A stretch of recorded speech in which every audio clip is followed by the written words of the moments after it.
అల్లూరు సీతారామరాజు జిల్లా అరకివేలి మండల కేంద్రంలో ఈరోజు రాష్ట్ర ప్రభుత్వం కూటమి ప్రభుత్వం ఏదైతే కార్మికులు పని వేళలు ఉన్నాయో 8 గంటలు ఉన్నటువంటి సమయాన్ని 13 గంటలు పెంచారు.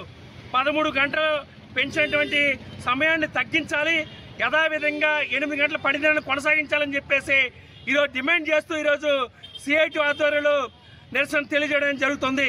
రాష్ట్ర ప్రభుత్వం నిన్న అసెంబ్లీలో తీర్మానం చేశారు. 8 గంటల పని దినాన్ని 13 గంటలు పెంచే విధంగా తీర్మానం చేశారు. దాన్ని తక్షణం రద్దు చేయాలని చెప్పేసి అడుగుతున్నాం.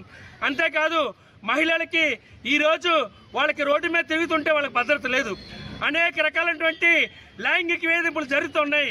అయినా సరే ఈ రాష్ట్ర ప్రభుత్వం మహిళలకు కూడా రాత్రి వేళల్లో డ్యూటీలు చేయాలని చెప్పేసి తీర్మానం చేయడం అనేది పచ్చి దుర్మార్గం అని చెప్పేసి ఈరోజు ఈ కూటమి ప్రభుత్వం మహిళా సాధరికత అని చెప్తుంది. ఎక్కడ మహిళా సాధరికత? ఈరోజు మహిళలకి, శ్రామిక మహిళలకి రాత్రి వేళ డ్యూటీలు వేస్తే ఏం భద్రత ఉంటుందని చెప్పేసి ఈరోజు సిఐటిగా ప్రభుత్వాన్ని అడగదలుచుకున్నాం. అంతేకాదు నువ్వు అసెంబ్లీలో 8 గంటల పని దినాన్ని పెట్టుబడిదారుల లాభాల కోసం, నీ లాభాల కోసం 13 గంటలు పెంచావే, మరి ఎందుకు జీతం పెంపుదల కోసం కానీ, ఉద్యోగ పర్మనెంట్ కోసం కానీ, వాళ్ళకు మౌలిక సౌకర్యం మీద నువ్వెందుకు తీర్మానం చేయలేదని చెప్పేసి ఈరోజు మేము అడుగుతున్నాం. కనీస వేతన చట్ట ప్రకారం చెప్తున్నాం, 26,000 జీతం ఇవ్వని చెప్తున్నాం, పర్మనెంట్ చేయమని చెప్తున్నాం, ఈఎస్ఐ పిఎఫ్ ఇవ్వాలని చెప్తున్నాం.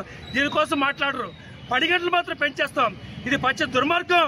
నువ్వు ఖచ్చితంగా ఏదైతే కార్మికులు పోరాడి సాధించుకున్నటువంటి 8 గంటల పని దినం ఉందో ఈ 8 గంటల పని దినాన్ని కొనసాగించాలి, 13 గంటల పని దినాన్ని రద్దు చేయాలని చెప్పేసి మేము డిమాండ్ చేస్తున్నాం. ఆ రకంగా చేయకపోతే రాష్ట్ర వ్యాప్తంగా పెద్ద ఎత్తున ఉద్యమిస్తామని చెప్పేసి సిఐటిగా హెచ్చరిక చేయదలుచుకున్నాం.